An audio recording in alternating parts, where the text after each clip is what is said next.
পূর্ব পাকিস্তান, তারপরে বাংলাদেশ হবার পর থেকে মোটামুটি ৭৫-এর পর থেকেই ওপার বাংলা থেকে লোক আনা গোনা শুরু হয়।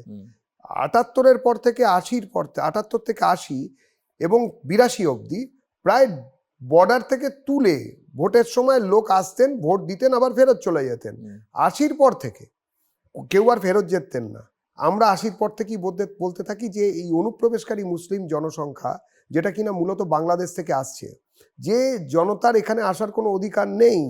উদ্বাস্তু হিন্দু আর অনুপ্রবেশকারী মুসলমান বাংলাদেশের নিরিখে দুটো আলাদা জাতি। সেই ক্ষেত্রে কারা এদেরকে ঢুকতে দিয়েছেন?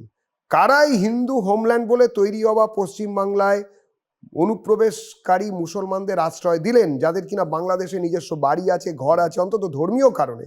মুসলমান হবার কারণে বাংলাদেশে তো আর মুসলমানকে নিপীড়িত হতে হয় না, অন্য হাজারো কারণ থাকতে পারে। যারা এখানে নিয়ে এলেন তারা ছিলেন কমিউনিস্ট,